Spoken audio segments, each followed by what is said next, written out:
I stared at the phone screen, my palms ice cold, even though our apartment in Houston had the heat on. A message from my mother had just popped up, short, cold, and sharp enough to take the air out of my chest. Madison, your dad and I talked. We're not coming. A wedding that small, honestly, it's not worth flying the whole family to Arizona for. I couldn't believe I'd already read that line 6 times.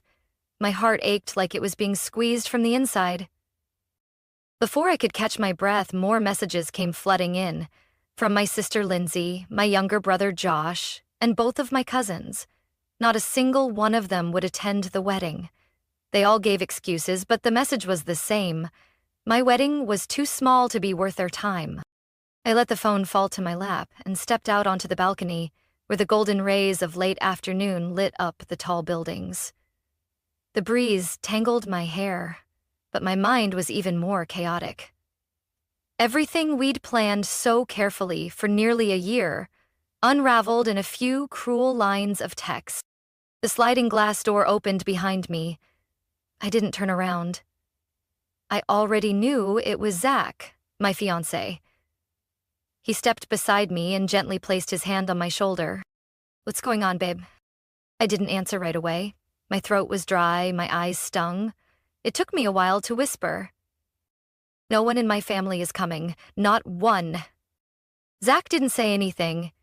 He didn't ask why. He just took the phone from my hand and scrolled through the unread messages. I heard him exhale. Not from anger, but a kind of helplessness. Then his voice came, low and steady. "That's brutal. They know how important this day is to you." I turned my face away. "They think just because we're not booking a big hotel ballroom, not inviting 200 people, it's not a real wedding." Zach nodded, then wrapped his arms around me from behind. "You know what? This whole wedding, from start to finish, is about you and me. Not them, not proving anything, and definitely not living up to some outdated expectation." I closed my eyes and let the tears fall. Zach's words didn't erase the hurt, but they kept me from falling apart. I'd imagined my mom adjusting my veil, my sister helping me into my shoes, my dad walking me down the aisle. But now, all that remained was their painful absence. The more I thought about it, the more I realized their coldness wasn't indifference. It was dismissal. They hadn't just declined to show up. They invalidated the love, effort, and dreams I'd poured into the last 10 months. Zach squeezed my hand. "They don't want to come? Let them stay home. We're going to have an incredible day. With the people who actually care." I looked at him. In his eyes, there wasn't a single doubt. And in that moment, I knew I would still walk down that aisle. No parents, no siblings, just me. Just him. And I would not apologize for choosing something simple, but real. "We'll keep going as planned," I said, my voice no longer trembling. "But I won't forget this." Zach didn't answer. He just held my hand tighter. I looked out at the sunset fading over the balcony railing. In that moment, I was no longer the daughter begging for her family's approval. When I walked into the bedroom, the wedding dress box sat silently in the corner of the closet. I had chosen it with complete faith in one sacred day, a custom design from Los Angeles, hand-embroidered with hundreds of crystals, Italian lace bodice, and a skirt that flared out more than 10 feet. Just the dress alone had cost almost as much as a brand new SUV, and that was only the beginning. I opened the drawer and pulled out my dark brown leather notebook, the one where I'd written down every detail: floral types, food options, guest list arrangements. Ironically, my family's names had been right at the top, with special seats assigned. Now, every name had been crossed out with cold red ink. Zach walked in carrying 2 mugs of hot tea. He set one down and pulled up a chair across from me. "I just spoke to the dance floor company," he said calmly. "The quartz tiles arrived. They'll start framing on Monday." I nodded. "What about the lighting along the cliff?" "All done. Their team inspected the layout yesterday. There's going to be a row of motion sensor lights along the walkway from reception to the altar. It'll change colors to match the music." I bit my lip, wondering if my sister would still call this wedding too small if she saw it now. Zach noticed the hesitation in my eyes. He leaned forward and rested his hand on mine. Do you regret keeping it all private? I shook my head. No, I wish they would have come. Because they love me, not because the wedding looks expensive. He paused, then said, I think it's time you knew something. I looked up. The reason why this wedding could afford to be so over the top. I frowned. What are you talking about? Zach set his tea down, opened the nightstand drawer, and pulled out a thick envelope. He handed me a stack of documents. Remember that app I was building back in Austin? I remembered. It was a secure messaging platform for healthcare workers. Back then, he worked from home. Skinny, always in hoodies, often with coffee stains on his sleeves from passing out mid-scode. 3 months after we moved to Houston, a company in California bought the entire platform for over $6 million. I stared at him, stunned. I didn't tell anyone but my lawyer, he continued. Not even my mom. I didn't want the wedding to turn into a brag fest or an excuse for people to start asking for loans. I sat there quietly. My mind swirled between awe, admiration, and a bitter ache. My family had mocked me for overcomplicating everything, and yet here I was, preparing for a wedding built on the sweat, intelligence, and vision of the man I was about to marry. Zach looked at me gently. Are you mad at me? I squeezed his hand gently. No, I just feel proud. And sad, too. Because maybe, if my mom had known how luxurious this wedding would be, she would have shown up. Not for me, but for the photos she could post online. Zach let out a sigh. That's exactly why I didn't tell anyone sooner. We sat in silence. Outside the window, the city lights were starting to glow. I pictured how the ceremony would unfold. Just 30 close friends, a long table by the rocky edge draped in hand-stitched silk, smoked salmon prepared by a Michelin-starred chef flown in from San Diego. None of it was meant to impress strangers, but to mark a love built on choice, not obligation, not appearances. Zach stood up, wrapped his arms around me, and kissed my forehead. We don't need them to make that day sacred, he whispered. We have each other, and the people who truly care. I looked down at the stack of documents in my hand, then out at the blinking lights on the horizon. They didn't know what they were choosing to miss, but sooner or later, they would. That afternoon, I sat alone by the living room window, holding a cup of coffee that had long gone cold. Outside, the rain had just stopped. Puddles on the street reflected the soft yellow glow from the street lamps. The wedding was in exactly 10 days. I thought I'd be crying from joy by now. Instead, the tears came from an absence I couldn't fill. The guest list was still pinned to the board beneath our engagement photo. A whole section of names, my family's, was crossed out in red ink. But no line could erase the ache inside me. A text notification dinged. I picked up the phone, heart skipping when I saw the name, Abby, my younger sister. I'm just being honest. You act like the world revolves around your wedding. If you actually wanted family there, you would have picked somewhere closer and easier to get to. Right below it was a message from my mom, a second punch to the gut. Madison, it hurts that you didn't consider everyone's feelings. Not everyone has the means like you. You planned something far away and small.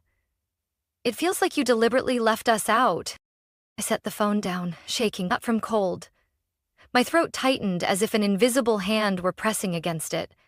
I leaned my head back against the sofa, closed my eyes, and tried to swallow the tears. But they came anyway. They called me selfish. All because I wanted a quiet celebration with people who truly wished me well. They said I was distant, yet none of them had asked what I wanted, how I felt. I wasn't angry they declined. I was angry they didn't see the value of being there. They acted like I invited them to a casual backyard party, not the day I started a new chapter of my life. Zach came home at 7 p.m., The moment he walked in, he saw me sitting in the dim light, silent. He didn't need to ask what happened. I handed him my phone. He read the messages, then set it down, his usual calm now gone from his face. "This isn't your fault," he said. "And you don't owe anyone a performance just to prove something." I gave a hollow laugh. They want a wedding, close enough, big enough, flashy enough. They want me to rearrange my life around their comfort. But no one asked if I was okay not having my own family there. He gripped my hand. "You have every right to plan your wedding your way. They chose not to come, and now they're trying to flip it back on you?" I drew in a slow breath, but the heaviness didn't lift. I didn't need an extravagant wedding to show off. If my family had wanted crowds and spectacle, I could have invited 300 people and rented out an entire resort. But I didn't. I only wanted 30 guests, 30 who truly wanted to be there for me. 3 days later, while I was doing my final dress fitting before we relocated to Sedona, my phone rang again. This time, it was my mom. I didn't pick up. She left a voicemail. "Madison, I hope you don't think I don't care, but you have to understand, your wedding made things uncomfortable. No one knew what to wear, how long to stay, or where to go. You kept it all quiet and far away without asking for input. It made people feel excluded." I let out a bitter laugh. I'd sent out the invites 3 months earlier, with maps, schedules, hotel suggestions, even a QR code for shuttle service. I'd done everything right, but it turned out it wasn't about difficulty. They simply didn't care enough to show up. That evening, I told Zach everything. He said only one thing. "You invited them with your whole heart. They chose not to come. Then they called you selfish? That's not on you." I didn't respond. I quietly pulled out the last printed wedding invitation, slipped it between the pages of our unfinished photo album, and wrote a single line underneath. "Maybe one day, they won't regret missing it." The wedding day arrived under the blazing sun of Sedona, where the sky stretched out in cloudless blue, and the red rock cliffs looked like they'd been hand-painted by summer itself. I stood in the attic suite of the resort, looking through the glass window. The ceremony platform shimmered by the edge of the cliff, overlooking the deep green of Verde Valley. Imported granite tiles from Portugal glowed in the sunlight. White flowers climbed a delicate steel arch shaped like a crown. The silence was breathtaking. Rachel, my best friend since college, walked up behind me and gently fluffed out the train of my gown. "You know," she whispered, her eyes on the lacework, "I never thought a bride could leave me speechless. But this? Madison, you look like something out of a dream." I smiled. Zach stood waiting at the end of the aisle, the sunset casting a golden glow over his brown hair, turning him into the one person in this world I wanted to trust forever. As I walked toward him, his eyes shimmered. He took my hand, like letting go would mean losing everything. I heard the officiant's voice, but all I focused on was his hand, his breath, and the way he looked at me like I was the most sacred thing he'd ever seen. We exchanged vows under the gentle twilight, as a breeze rustled through the flowers and the sun dipped behind Camelback Mountain, making way for a new chapter. The reception took place in a grand glass hall overlooking the valley. The ceiling sparkled with hand-blown crystal chandeliers from Venice, casting a glow like a sky full of stars. On the long table draped in ivory hand-embroidered silk, 30 seats were arranged perfectly, each with a handwritten note recalling a personal memory with us. The 7-course menu was curated by a French chef flown in from New York, featuring dishes from smoked salmon tartare to duck with truffle orange glaze. Each course was paired with rare wines from Zach's private collection. I held a glass of champagne so expensive it made me uneasy to even remember the price, and raised it with friends as soft violin music floated from a quartet at the far end of the room. Rachel leaned in and whispered, "Do you regret anything?" I looked out the glass window. White candles flickered in the breeze, and the genuine smiles of close friends softened my heart. I don't regret having this wedding, I said. But I do regret that the people who should have been here chose not to be. Around 10 p.m., we moved outdoors. The dance floor, laid with hand-cut stone, lit up with shifting LED lights reflecting off the quartz surface. The first song played, the one Zach and I listened to back when we were broke college students. We began our first dance like every past heartache was melting with each step. At exactly 2 a.m., Zach took my hand and led me to the open field behind the reception hall. You ready? Before I could respond, a soft boom echoed through the sky, followed by a burst of golden-white fireworks lighting up Sedona. Music played. The orchestral piece Zach once said sounded like what my heart felt when I saw you for the first time. I stood still. Behind me were friends cheering. In front of me, the man I loved, looking at me like I was magic. No one who skipped this can ever take this moment from you, Zach whispered. I stayed silent, but deep in my chest, a quiet ache remained. A mother's hand that once held mine, a sister's hug. Now just memories in my mind. I looked up at the sky, where fireworks still bloomed. Even though no one from my family came, I knew, if they saw what was unfolding, they'd understand. Or they would soon enough. 3 weeks after the wedding, on a quiet Saturday night, Zach and I were curled up on the blue velvet sofa, soft yellow light bouncing off the leather album our photographer had just delivered. When I flipped to the first page, I froze for a second. The opening photo captured the kiss right after our vows. Sedona's orange-red sky in the background, golden light catching the veil like I was glowing. The framing, the lighting, the emotion. It looked like something from a luxury wedding magazine. I glanced at Zach, who smiled. She said she'd send us the draft, he said. I think it's time we go with Plan B. I laughed. You mean posting the photos? He nodded, eyes still on the next shot. The candlelit dinner, friends toasting joyfully, me sitting beside Zach with white orchid petals scattered across the table. Just 3 pictures, he said slowly. No captions, no explanations. Let them see what they missed. I stayed quiet, flipping through images that felt like touching every healed scar. I didn't hate my family, but I had invited them with a full heart, and was met with cold refusals and painful judgment. 3 photos, I agreed. One of the ceremony, one from the dinner, one from the dance floor. No long captions, let the images speak. Zach smiled. I'll help you choose. The next morning, I posted 3 photos on my Instagram. No selfies, no shade, just a simple caption. A month ago, I married the kindest man I've ever known. It was a small, peaceful, perfect day. #intimate wedding. #no filter needed. I set the phone down, made coffee, and thought I'd ignore social media for a while. But not even 45 minutes later, my phone wouldn't stop buzzing. Messages from friends. Oh my God, Madison, looks like heaven. Where did you get married? It looks like a movie. And then came the family texts. First was Abby. We TF? You had a wedding like that and didn't tell anyone? Looks insanely fancy. Then Julia. Unbelievable. If you'd told us it'd be like that, I never would have said no. Why hide it? Finally, my mother. 3 missed calls, I didn't answer. She left a voicemail, her voice panicked. Madison, call me. Right now. I don't understand why you would do this. Zach was making tea.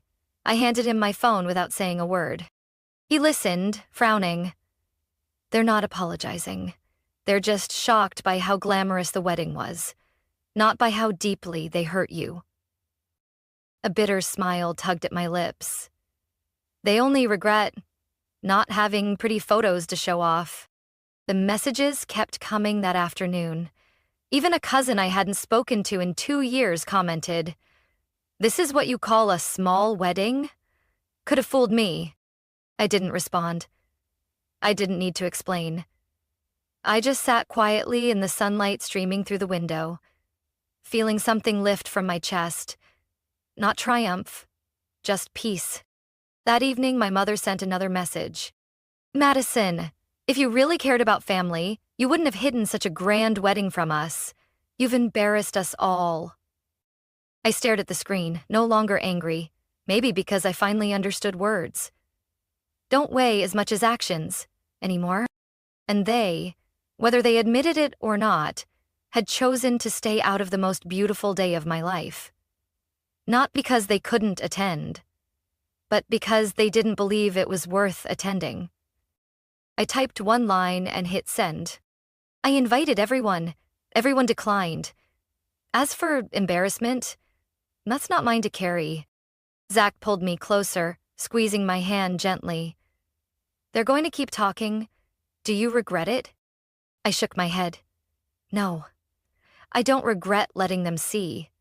I only wish... It didn't take 3 photos for them to remember I'm their daughter. 2 days after I posted the wedding photos, my mother called for the 5th time. I watched the screen buzz, then decided to answer, holding the phone away and turning on speaker. Zach was beside me, laptop on his lap, but his eyes shifted immediately from the screen. Madison? Her voice was sharp. Can you explain to me why you staged a wedding like that and then acted like nothing happened? I took a deep breath. What exactly do you want me to explain? I asked calmly. You made everyone look heartless. The whole family is talking. They think I deliberately skipped your big glamorous wedding. If you had just been clear from the start... I cut her off. I was clear. You received an invitation. Very detailed, very clear. Everyone did. You're the one who said it's not worth traveling that far for a small ceremony. No one was tricked. You all just didn't believe I could pull off anything more than a Sunday brunch. Silence hung for a few seconds. I just thought you were trying to keep it quiet, simple. I didn't know. Didn't know? Or didn't care, I said, bitterness finally slipping through. You can travel across 4 countries with your friends, but Sedona was too far for your daughter's wedding. Her voice softened. Madison, you're being unfair. No, I'm being honest. You didn't come because you thought missing it wouldn't matter. But now, seeing everything, you're feeling regret, and instead of apologizing, you're blaming me. Ended the call before she could reply. Zach placed a hand on my back, silent. I didn't cry, just felt hollow. Hollow from something that never should have happened. Later that afternoon, there was a soft knock at the door. I opened it, and there she was. Emily.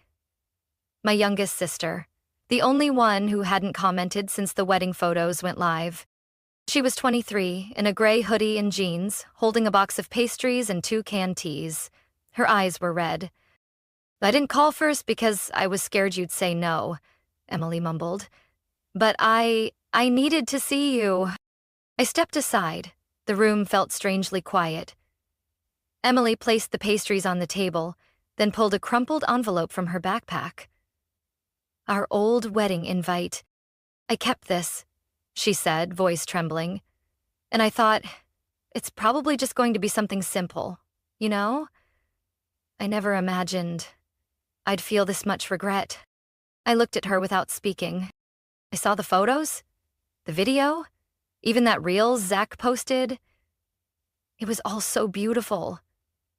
Not because it was expensive, but because it was heartfelt. It felt like you two really crafted a day that meant something. I sat across from her, watching Emily cry, not out of defiance this time, but remorse. You know what? She continued, wiping her cheek. Mom told me you kept it a secret just to avoid inviting people, but now I see she was wrong. She was wrong from the beginning. I clenched my hand slightly. I invited everyone. I was hoping someone in the family would see the value. Emily bowed her head. And no one did. I know. I'm sorry. Her voice cracked, more sincere than any text I'd received all week. Then, Emily said something I never expected. I want to help organize a family gathering. Just here. Something small. so they can see, and maybe, if they have the guts, say sorry. I was speechless.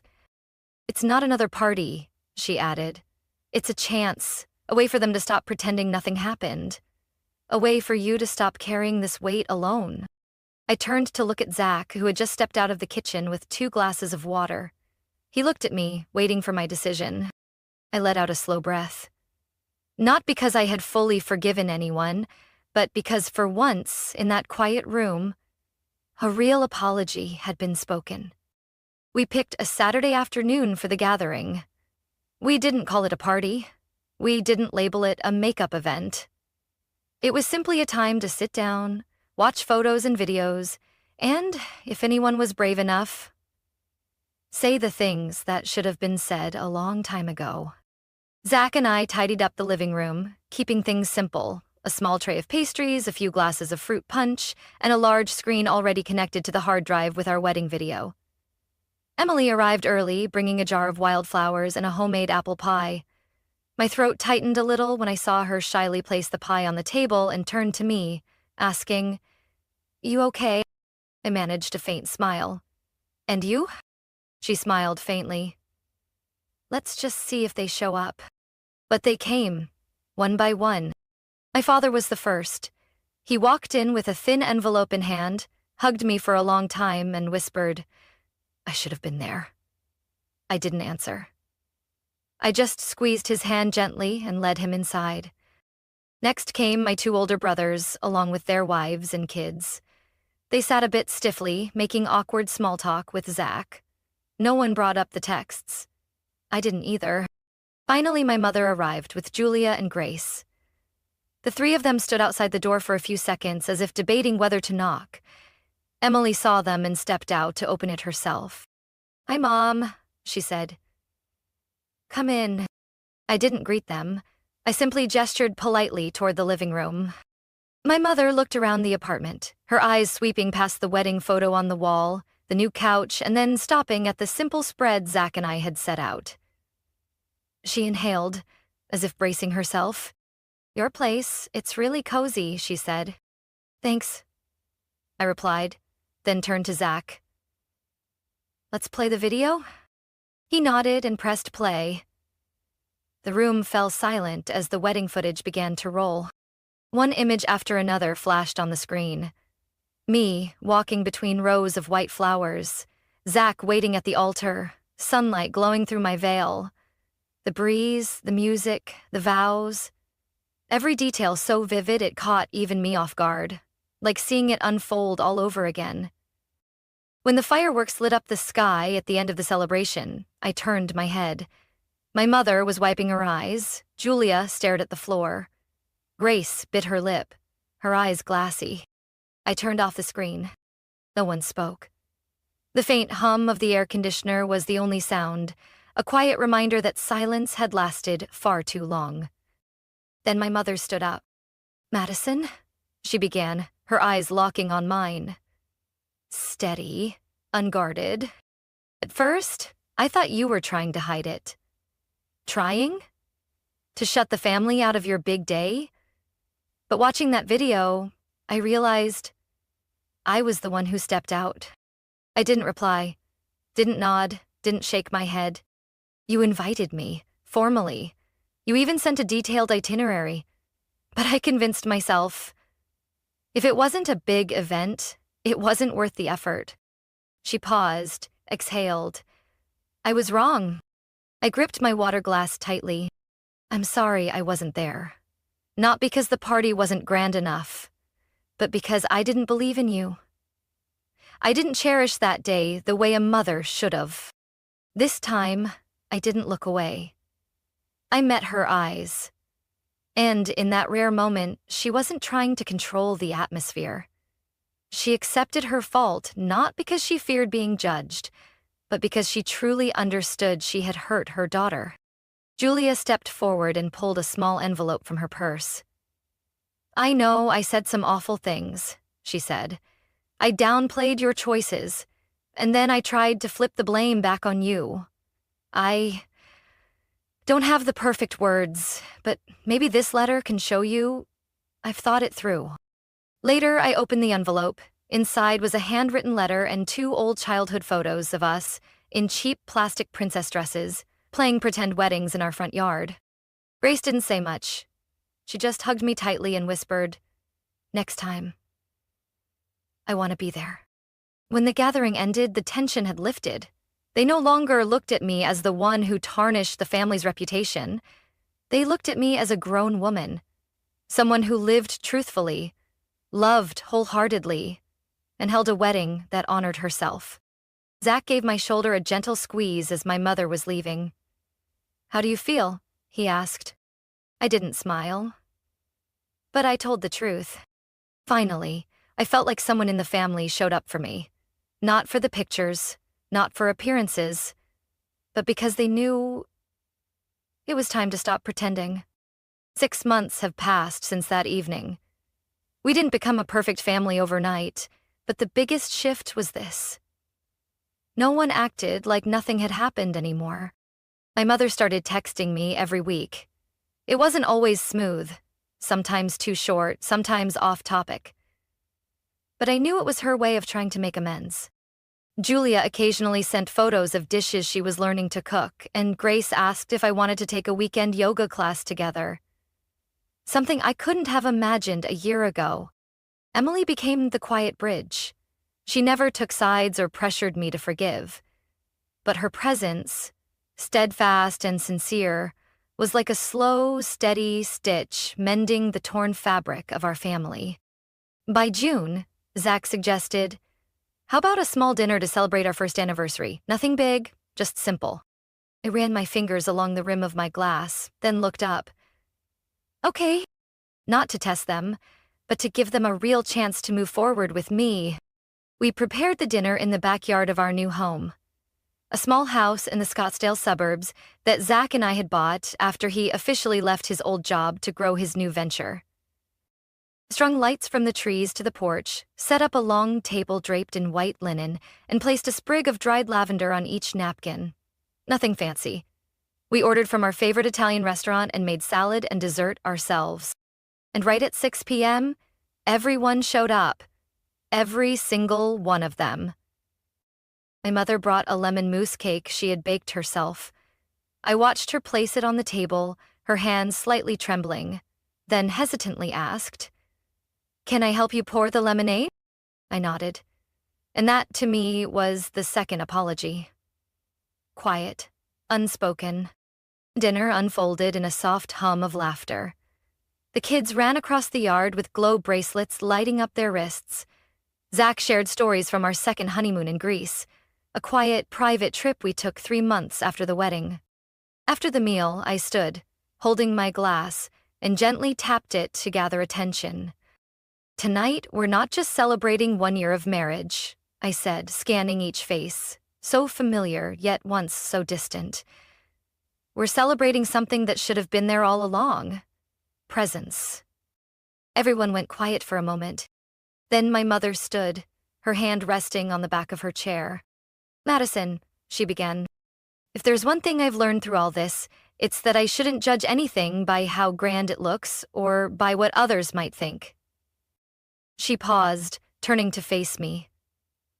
Going the distance, taking the time, setting things aside, that's how you show someone they matter. I forgot that, but I remember now. I smiled. Julia added softly, "Now I understand. Your wedding was never small. It only felt that way to those who refused to look deeper." Zach stepped beside me and placed his hand gently, firmly, on my shoulder. I looked around. No fireworks, no live music, no wedding dress or marble floors. But there were warm eyes, honest voices. People who once turned their backs, now slowly turning toward me again. I thought back to that day under the blazing red sky of Sedona. Just 30 guests, a quiet afternoon. Many called it small. But now I understand. A wedding feels small not because of the guest count, but because of the absence of those who were supposed to be there. And today, even if late, they showed up. We cut the cake.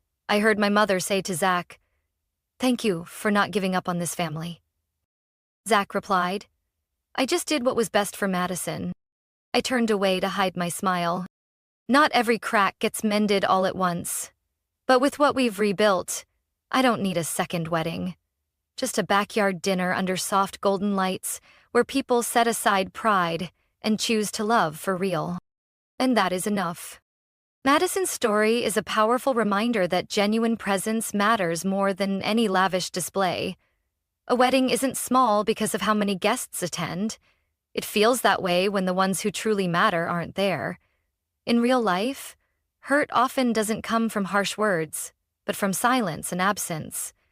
But when there's still room to show up, to apologize, to move forward, family can heal, not through grand gestures, but through honesty. What do you think of Madison's choice and this emotional journey toward healing? Share your thoughts in the comments, and don't forget to follow the channel for more heartfelt, meaningful stories about life and family.